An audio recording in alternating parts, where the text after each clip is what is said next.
नमस्कार। एक और टिप्पणी के साथ मैं अतुल चौरसिया। पिछले हफ्ते टेलीविजन की दुनिया में जलजला आ गया। 17 महीने बाद एक बार फिर से रुकी हुई टीआरपी आ गई।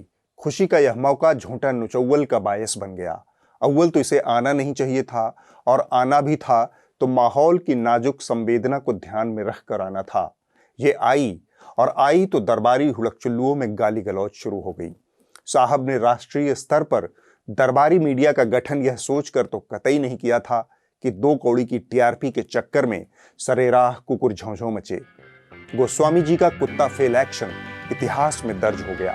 Many congratulations to the Republic Media Network. Hip hip, hip hip, hip hip. This is super, and I want an answer from Times Now today, the channel which I launched with a great deal of effort, and I want to tell everyone in the Times Now newsroom, if you're listening to me in the Times Now newsroom, go tell your editors not to be opportunistic anymore. Can I be heard in everywhere tonight? The numbers are this. I know the numbers by heart by now, Niranjan. This is fantastic. This is beautiful. This is super. We are 200% greater than Times Now today in viewership. Hip hip, hip hip, hip hip. Fantastic, ladies and gentlemen. Fantastic. Brilliant performance by us. To the turncoats who thought they walk in my shoes. Turncoats, face your newsroom now. Goswami का कुत्ता fail कार्यक्रम पूरे हफ्ते जारी रहा। उसने दरबारी media के वरिष्ठतम सदस्य आज तक का नाम ले लेकर कर्तन मर्दन किया।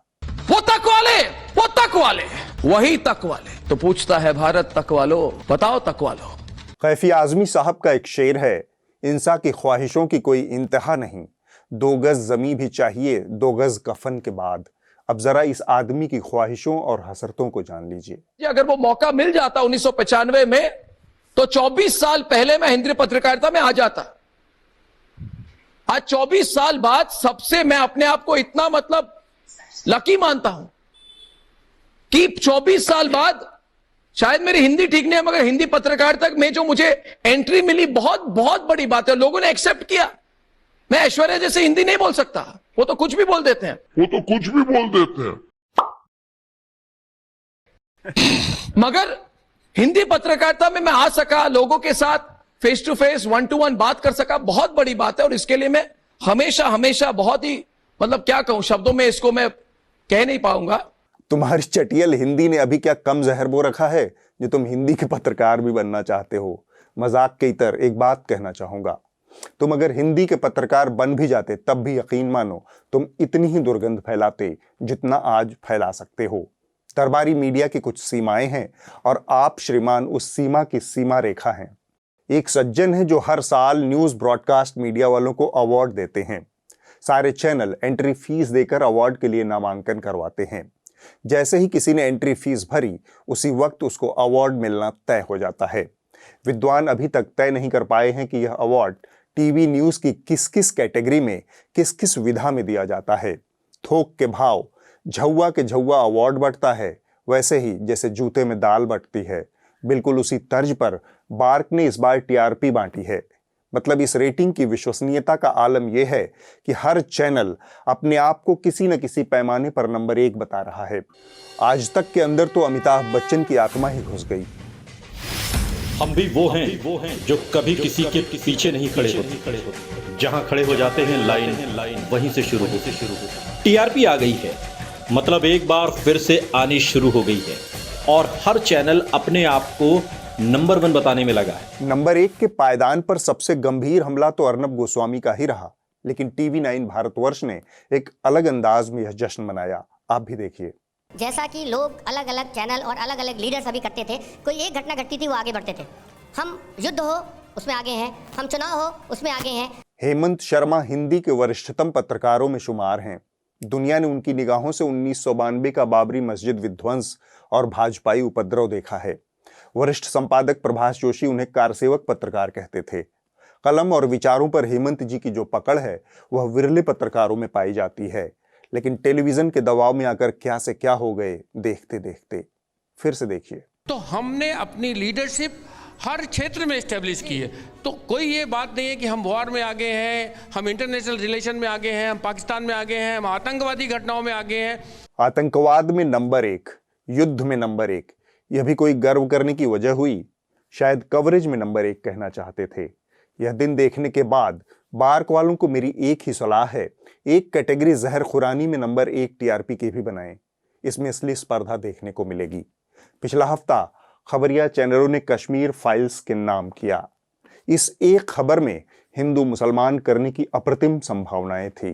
राष्ट्रवाद बनाम कांग्रेस की बाइनरी में खेलने का असीमित मैदान था, सो यह खेल पूरे हफ्ते जमकर खेला गया।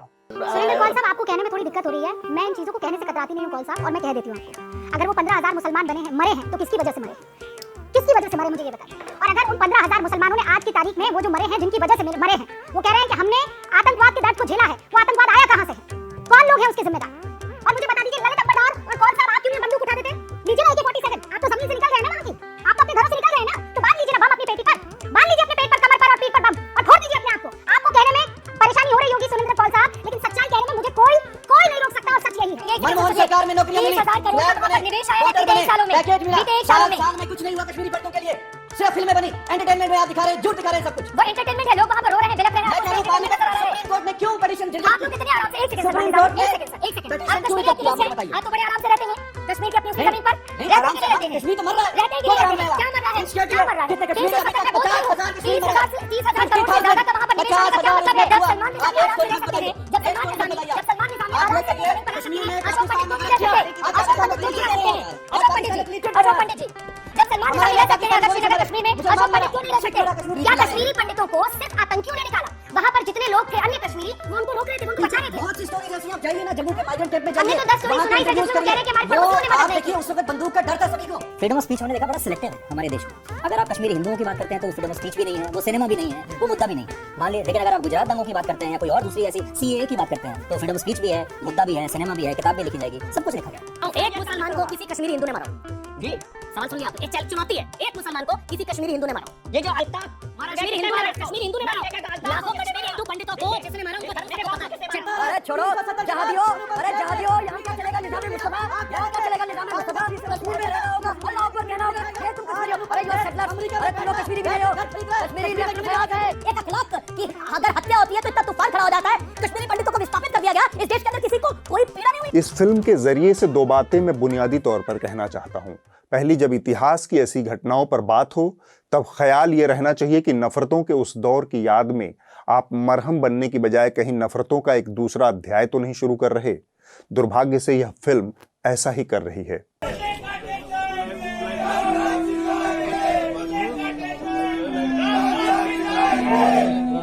Don't watch movies of Bollywood, especially Khans. Amir Khan, Salman Khan, Shah Rukh Khan. ये not even any of one Salman Khan. एक दिन अपने घर पे भी आएगा।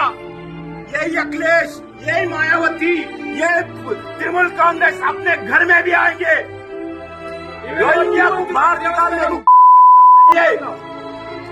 लोग कन्यादान करते हैं ना, अपने घर की बहन बेटी को, इस फिल्म की अपने रिश्तेदार को, जानकार को, अपने आस पड़ोस के लोगों को इस फिल्म की ना मूवी की टिकट जरूर गिफ्ट करें उस बहन को, ताकि आपकी बहन बेटियां या हमारे समाज की जितनी बहन बेटियां हिंदू समाज की, वो लव जिहाद में ना फंसे, उसके साथ ऐसा कत्लेआम ना हो।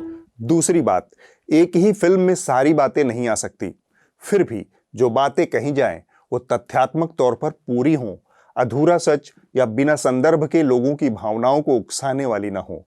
दुर्भाग्य से यह फिल्म उस पैमाने पर भी असफल है। पूरी फिल्म जिस तरह से बनाई गई है उसमें आपको बहुत साफ ये समझ में आता है या दिखाया ये जाता है कि कश्मीरी पंडित और कश्मीरी मुसलमानों के बीच का ये पूरा विवाद था और कश्मीरी पंडितों को मार के कश्मीर से भगा दिया गया। उस माहौल में सिर्फ कश्मीरी पंडितों की ही नहीं, कश्मीरी मुसलमानों की भी हत्या हुई थी। अगर मैं आपको बताऊं कि जो पहली राजनीतिक हत्या हुई थी 21 अगस्त 1989 को, वो किसी हिंदू की नहीं हुई थी, वो नेशनल कॉन्फ्रेंस के कार्यकर्ता मोहम्मद यूसुफ हलवाई की हुई थी। कश्मीरी पंडितों का दर्द बहुत जायज और गहरा है, उस पर फिल्म बनाना एक अच्छी पहल है, बशर्ते उसकी नीयत भी उतनी ही साफ हो।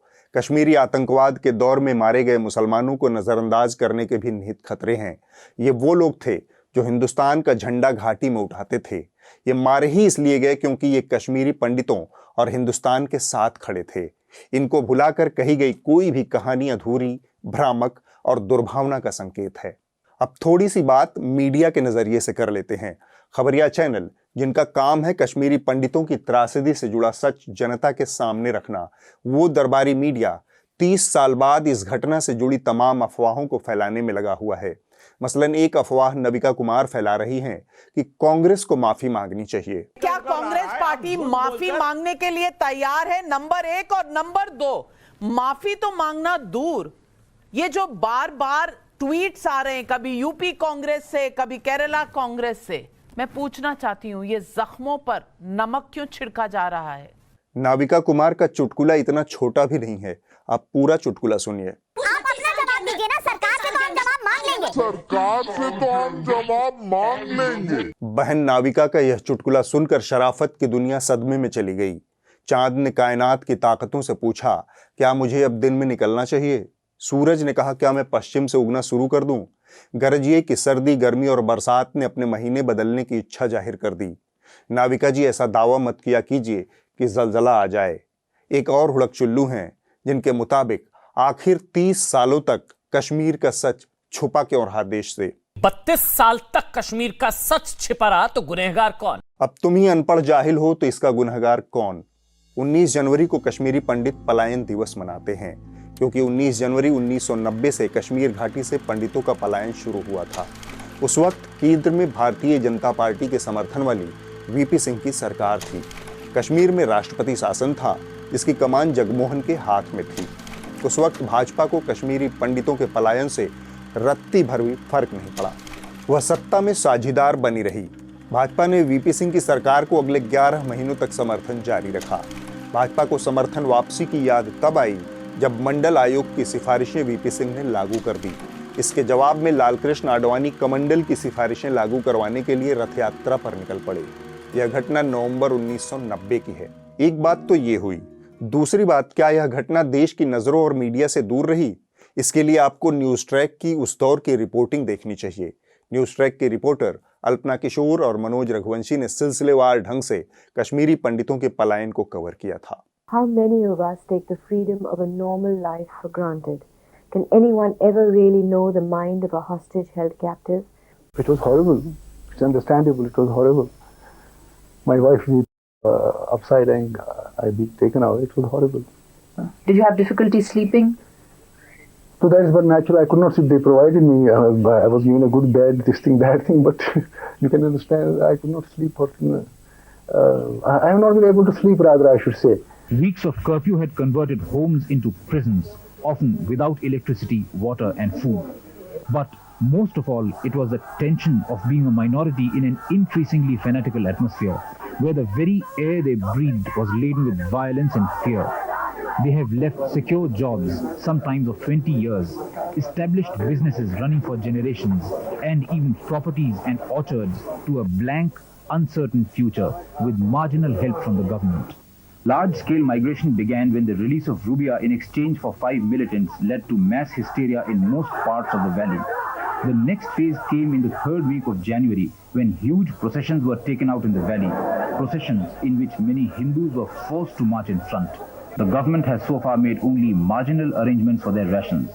A large majority of them have not found accommodation in the limited number of camps set up by the government. ऐसा नहीं है कि कश्मीर की घटना एक दिन, एक महीने या फिर एक साल के भीतर घटी। कश्मीर में निरंतर बनने वाली सरकारों की इसमें बड़ी भूमिका रही। राजनीतिक दलों का इस समस्या को बढ़ाने में योगदान रहा। इस लिहाज से कांग्रेस पार्टी को कतई छूट नहीं दी जा सकती। लेकिन कश्मीर समस्या का वास्तविक नायक और खलनायक कौन है? जब इस बात पर बहस होगी तब यह बात तय मानिए कि वो लोग तो कतई नायक या खलनायक नहीं होंगे जिन्हें भाजपा वाले आज बता रहे हैं, क्योंकि भाजपा की भूमिका इस मामले में खुद बहुत संदिग्ध रही है। उस दौर के 3 चरित्र प्रमुखता से हमारे सामने आते हैं: राजीव गांधी, जगमोहन और फारूक अब्दुल्ला। हमारे मित्र हैं अशोक कुमार पांडे, कश्मीर की चलती फिरती एनसाइक्लोपीडिया हैं। कश्मीर पर उनका गहरा अकादमिक काम है। देखिए वो 3 शख्सियतों का आकलन किस तरह से कर रहे हैं। 90s में किस तरह का माहौल था, उस माहौल में जगमोहन को भेजा गया तो फिर एक पॉलिटिक्स थी। क्या पॉलिटिक्स थी उसको समझिए। फारूक अब्दुल्ला साहब उस जमाने में चीफ मिनिस्टर हुआ करते थे। वीपी सिंह की नई नई सरकार आई थी। वीपी सिंह कश्मीर को कुछ नहीं समझ पा रहे थे। उनको लगा कि कश्मीर के एक पॉलिटिशियन मुफ्ती मोहम्मद सईद को, जो मुफ्ती मोहम्मद सईद पहले कांग्रेस में थे और फिर जनमोर्चा में चले गए थे वीपी सिंह के साथ, मुफ्ती मोहम्मद सईद को अगर यहाँ का चीफ मिनिस्टर बना दिया जाएगा तो शायद वहां के लोगों का भरोसा हो। और उनकी गवर्नमेंट को कम्युनिस्ट भी सपोर्ट कर रहे थे, भाजपा भी सपोर्ट कर रही थी और भाजपा लगातार जगमोहन को भेजे जाने की बात कर रही थी। फारूक अब्दुल्ला ने बिल्कुल क्लियर किया हुआ था कि अगर जगमोहन आते हैं तो मैं इस्तीफा दे दूंगा। इसके बावजूद ना तो जैसे मैंने बताया था कि रूबिया सईद का जब अपहरण हुआ तो भी फारूक अब्दुल्ला ने कहा था कि बिल्कुल भी किसी को छोड़े जाने की जरूरत नहीं है, लेकिन मुफ्ती मोहम्मद सईद ने अपने पुराने दोस्त और इलाहाबाद हाईकोर्ट के जज मोतीलाल भट्ट के साथ वो सारा कुछ डीलिंग की और आतंकवादियों को छोड़ा गया। उस समय भी फारूक की नहीं सुनी गई और जब जगमोहन को भेजा गया तो भी फारूक की नहीं सुनी गई। तो जगमोहन साहब के आते ही जो है फारूक ने इस्तीफा दे दिया और राज्य एक बार फिर से राष्ट्रपति शासन में चला गया। मुफ्ती चाहते थे कि जगमोहन जाते हैं तो फारूक साहब हट जाएंगे, मेरा रास्ता खाली हो जाएगा, जल्दी से चुनाव करा लेंगे और चुनाव करा के मैं फिर से मुख्यमंत्री बन जाऊंगा, क्योंकि उनका सपना देश का गृह मंत्री बनना नहीं था, उनका सपना कश्मीर का मुख्यमंत्री बनना था। इधर भाजपा को मालूम था कि जगमोहन अगर जाते हैं तो वो जिस तरह के कड़े कदम उठाएंगे, घाटी में जिस तरह का तमाशा होगा, उसके बाद बाकी देश में हिंदू वोटों का कंसोलिडेशन करना उसके लिए आसान हो जाएगा। और जहां तक वीपी सिंह का सवाल है, वीपी सिंह समझ ही नहीं पा रहे थे कि कश्मीर में क्या करना है। वो मुफ्ती मोहम्मद सईद और भाजपा के कहे पर चल रहे थे। कश्मीर में घटी घटनाओं को ब्लैक एंड व्हाइट में नहीं देखा जा सकता। इसको समझने के लिए इसके विस्तृत ग्रे एरियाज को तलाशना होगा। कश्मीर का पूरा इतिहास बहुत जटिलताओं से भरा है। किसी एक फिल्म या एक किताब से इसे नहीं समझा जा सकता।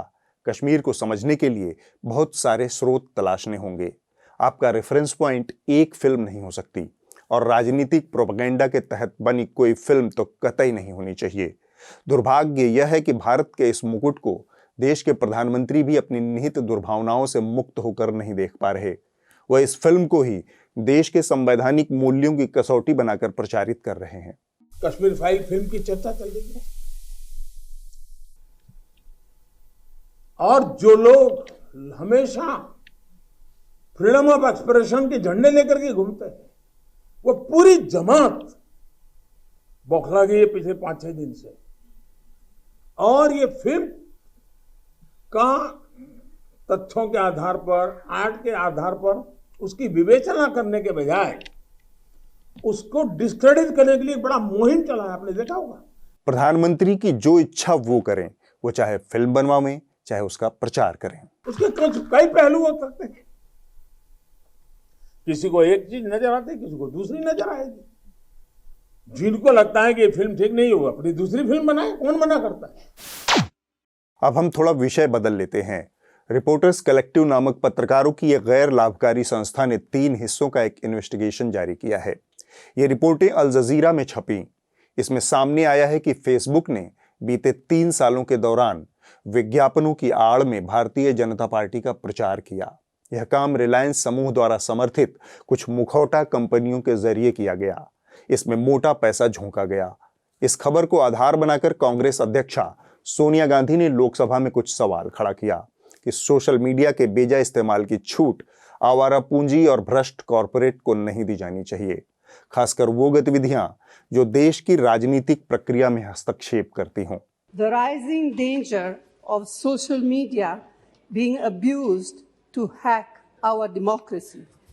Global companies like Facebook and Twitter are used increasingly to shape political narratives by leaders, political parties and their proxies. लेकिन दरबारी मीडिया का सिरमौर बन चुकी अंजना ओम कश्यप ने इसे सीधे सीधे विपक्ष के सनातन रोने धोने से जोड़ दिया, जो कभी ईवीएम का रोना रोता है तो कभी सोशल मीडिया का। ईवीएम के बाद अब सोशल मीडिया के बारे में प्रियंका वाड्रा गांधी से भी ज्यादा अखिलेश यादव के चेहरे पर लोगों को यकीन है। प्रियंका गांधी ये यकीन क्यों नहीं दिला सकी? इन्हें हवा ही नहीं लगी कि सोनिया गांधी एक इन्वेस्टिगेशन के आधार पर ऐसा कर रही थी। एक ऐसी रिपोर्ट जिसमें इस देश की लोकतांत्रिक प्रक्रियाओं को तहस नहस करने की क्षमता है। एक ऐसी रिपोर्ट जो उन्हीं की जमात के कुछ पत्रकारों ने की है, लेकिन दरबारी होने की सनक में उन्हें सरकार से कुछ पूछना नहीं है और कांग्रेस को छोड़ना नहीं है। अब वक्त है इस हफ्ते की रिपोर्ट का। जो कही जा रही थी बातें कि अंदर में भी सोशल डिस्टेंसिंग का सरकार ने ट्रेनें तो खोल दी हैं, लेकिन कैसे station thousands of the migrants workers in different groups walking. इस हफ्ते कोई खास रिपोर्ट नहीं बल्कि एक तथ्यात्मक वीडियो ऑपेड आपके सामने रख रहा हूं। इसका एक छोटा सा हिस्सा आपने टिप्पणी में पहले ही देख लिया है। अशोक कुमार पांडे के YouTube channel the credible history पर कश्मीर के ताज़ा विवाद से जुड़ा एक विस्तृत वीडियो है जो इस विवाद की तमाम तहों को खोलकर कश्मीर की समस्या की एक स्पष्ट समझ बनाने में आपकी मदद करता है। बात यह है कि जो भारत के पक्ष में उनको खड़ा दिखाई दिया, उन्होंने उसकी हत्या की। और बात यह है कि भारत के पक्ष में सिर्फ हिंदू ही नहीं, मुसलमान भी बहुत सारे खड़े थे। इन संस्थाओं के माध्यम से, पॉलिटिक्स के माध्यम से, दूसरे तरीकों से, इसलिए हिंदुओं ही नहीं मुसलमानों की भी हत्या की गई। लेकिन यह फिल्म ऐसा दिखाती है जैसे सिर्फ हिंदुओं को मारा गया, सारे मुसलमानों ने मिलकर हिंदुओं को मारा। एक सवाल मैं अक्सर पूछता हूं, इस फिल्म में अनुपम खेर साहब ने एक जगह कहा है कि हम माइन्यूट माइनॉरिटी थे, 2% थे। अगर 95-96% मुसलमान 2% हिंदुओं के खिलाफ उठ खड़े होते तो क्या कोई जिंदा बचता? इस सवाल को जरा अपने दिमाग में आप रखिएगा।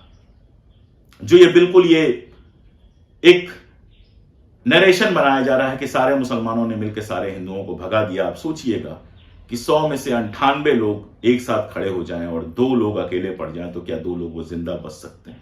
अगले हफ्ते होगी एक और टिप्पणी। न्यूज लॉन्ड्री को सब्सक्राइब करें और विज्ञापन से आजाद मीडिया को खड़ा करने में अपना सहयोग दें। नमस्कार।